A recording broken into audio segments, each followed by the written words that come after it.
ओम नमः शिवाय। हर हर महादेव। प्रेम से बोलो उमापति शंकर भगवान की जय, माता पार्वती की जय। नमस्कार दोस्तों, आप सभी को हरियाली अमावस्या की हार्दिक शुभकामनाएं। आज की कथा में हम हरियाली अमावस्या की संपूर्ण कथा सुनेंगे। अगर आपको कथा अच्छी लगे तो वीडियो को लाइक, सब्सक्राइब और शेयर ज़रूर कीजिएगा। सावन महीने की अमावस्या को हरियाली अमावस्या या श्रावणी अमावस्या के नाम से जाना जाता है। इस दिन सुहागिन महिलाएं अपने पति की लंबी आयु के लिए व्रत पूजा करती हैं। इस अमावस्या पर पितरों की तृप्ति के लिए पिंडदान करने का विशेष महत्व माना जाता है। इस दिन भगवान शिव और माता पार्वती की पूजा होती है। कहते हैं जो कोई भी हरियाली अमावस्या का उपवास रखता है उसकी मनचाही मुराद पूरी होती है। तो आइए अब सुनते हैं हरियाली अमावस्या की कथा। एक समय की बात है, एक राजा महल में अपने परिवार के साथ सुखपूर्वक निवास करता था। उसका एक पुत्र था जिसकी शादी हो चुकी थी। राजा की पुत्र वधू ने एक दिन रसोई में मिठाई रखी हुई देखी तो वह सारी मिठाई खा गई। जब उससे पूछा गया कि सारी मिठाई कहाँ गई तो उसने कहा, सारी मिठाई तो चूहे खा गए।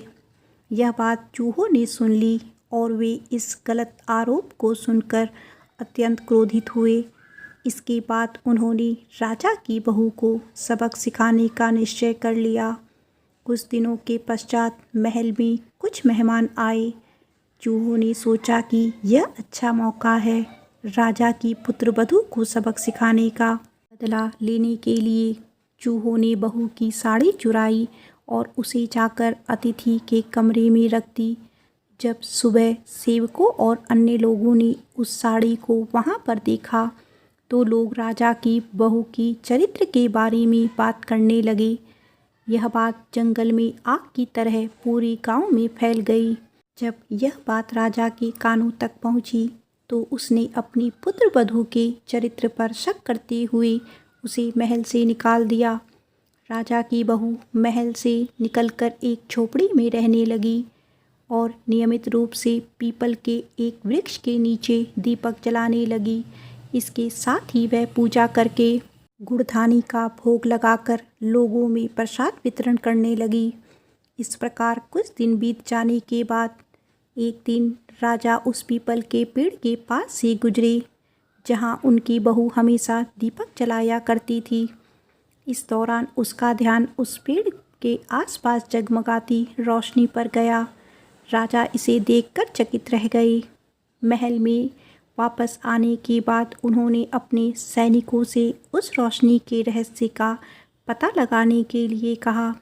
सैनिक राजा की बात मानकर उस पेड़ के पास चले गए। वहां पर उन्होंने देखा कि दीपक आपस में बात कर रहे थे। सभी दीपक अपनी अपनी कहानी बता रहे थे। तभी एक दीपक बोला, मैं राजा के महल से हूँ। महल से निकाले जाने के बाद राजा की पुत्रवधू रोज मेरी पूजा करती है और मुझे प्रज्वलित करती है। सभी अन्य दीपकों ने उससे पूछा कि राजा की बहू को महल से क्यों निकाला गया तो उसने बताया कि एक दिन उसने मिठाई खाकर चूहों का झूठा आरोप लगा दिया। इस पर चूहे नाराज हो गए और राजा की बहू से बदला लेने के लिए उसकी साड़ी अतिथि के कमरे में रख आई। यह सब देखकर राजा ने उन्हें महल से निकाल दिया। यह बात सुनकर सैनिक भी हैरान रह गए और महल वापस आकर उन्होंने राजा को पूरी कहानी सुनाई। यह सुनकर राजा को अपनी गलती का एहसास हुआ और उसने अपनी पुत्रवधू को महल में वापस बुला लिया। इस प्रकार पीपल के पेड़ की नियमित पूजा करने का फल राजा की बहू को मिला और वह अपना जीवन आराम से व्यतीत करने लगी। तो एक बार प्रेम से बोलिए उमापति शंकर भगवान की जय। आइए अब सुनते हैं अमावस्या व्रत कथा। पौराणिक कथा के अनुसार एक राज्य में एक गरीब ब्राह्मण रहता है। पैसों की कमी के कारण उसकी पुत्री का विवाह नहीं हो पा रहा था। अपनी गरीबी से परेशान होकर एक दिन ब्राह्मण दंपति ने एक साधु से उपाय पूछा। तो साधु ने बताया कि पास के गांव में एक धोबिन है जो अपनी बेटी और बहू के साथ रहती है। यदि आपकी बेटी उस धोबिन की सेवा करे तो धोबिन खुश होकर उसे अपनी मांग का सिंदूर दे देगी, जिससे कन्या का विवाह तय हो जाएगा। यह सुनकर कन्या धोबिन के घर जाकर सारा काम करने लगी और इसका पता धोबिन व उसकी बहू को नहीं चल पाया। एक दिन धोबिन ने अपनी बहू से पूछा कि तुम इतना सारा काम इतनी जल्दी कैसे कर लेती हो?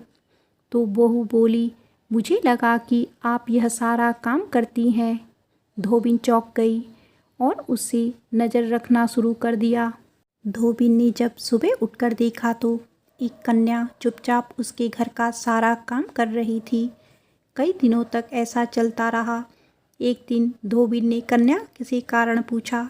कन्या ने साधु द्वारा कही सारी बात धोबिन को बता दी।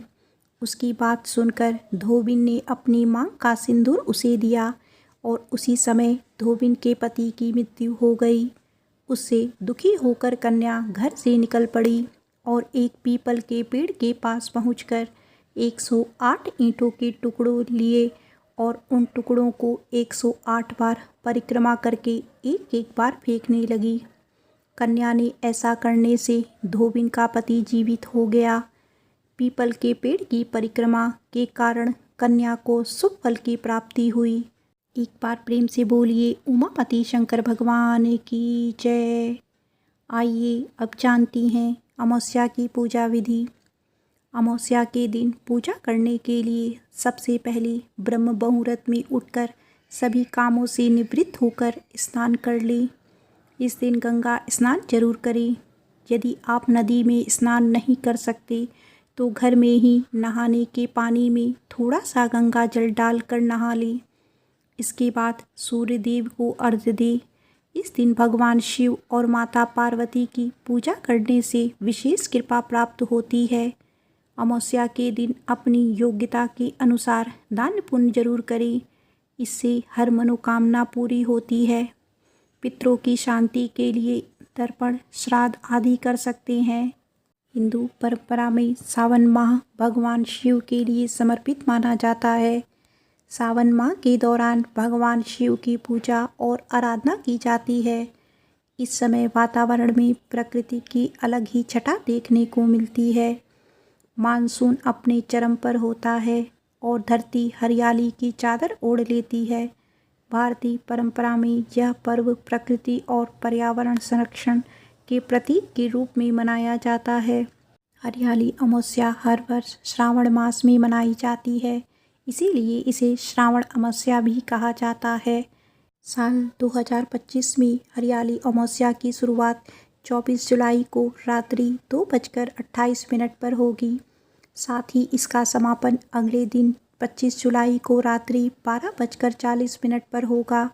हिंदू धर्म में उदया तिथि का महत्व है, इसीलिए हरियाली अमावस्या 24 जुलाई को मनाई जाएगी।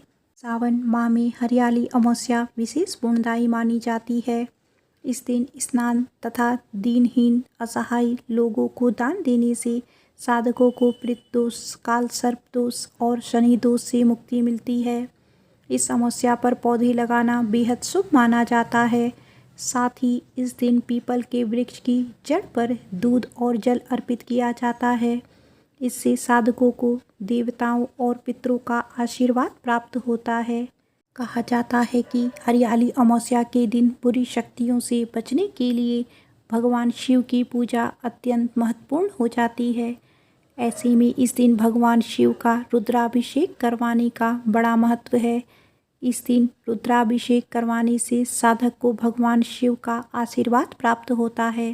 भारतीय संस्कृति में दान मनुष्य का अभिन्न अंग है।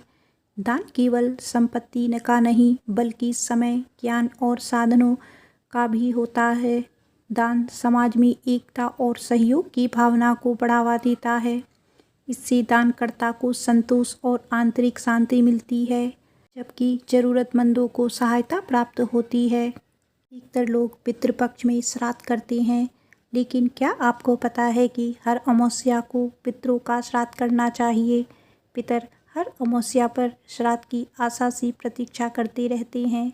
जो अमावस्या तिथि को जल से भी श्राद्ध करता है उसके पितर तृप्त होते हैं। अमावस्या श्राद्ध के बारे में स्कंद पुराण में वर्णन है, जिसमें लिखा है कि अमावस्या को श्राद्ध करने का विधान है। अमावस्या के दिन श्राद्ध और पिंडदान पाकर पितरों को 1 मास तक तृप्ति बनी रहती है। सूर्यदेव के कन्या राशि पर स्थित रहने पर समय अश्वनी कृष्ण पक्ष पितरपक्ष महालय में जो मनुष्य मृत्यु तिथि पर पितरों के लिए श्राद्ध करते हैं उनके उस श्राद्ध से पितरों को 1 वर्ष तक तृप्ति बनी रहती है। ऐसा कहा जाता है कि जो इस समय श्राद्ध नहीं करता वह धनहीन होता है। ऐसे इंसान को सुख संपत्ति और धन्य धान नहीं मिलता। हर साल अमावस्या को अपने पितरों का श्राद्ध करना चाहिए। इसके अलावा सूर्य ग्रहण, चंद्र ग्रहण, विष्णु वयोग और सूर्य की संक्रांति के दिन भी श्राद्ध करना चाहिए। कृष्ण पक्ष में आद्रा, मघा, रोहिणी आदि नक्षत्रों में श्राद्ध करना चाहिए। इस साल हरियाली अमावस्या पर गुरु पुष्प योग बन रहा है। यह योग ज्ञान समृद्धि का प्रतीक है। इस बार स्वार्थ सिद्धि योग भी बन रहा है। स्वार्थ सिद्धि योग में जो भी काम किया जाता है उसमें सफलता मिलती है। के अलावा अमृत सिद्धि योग बन रहा है। इस योग में दीर्घ आयु और समृद्धि आती है।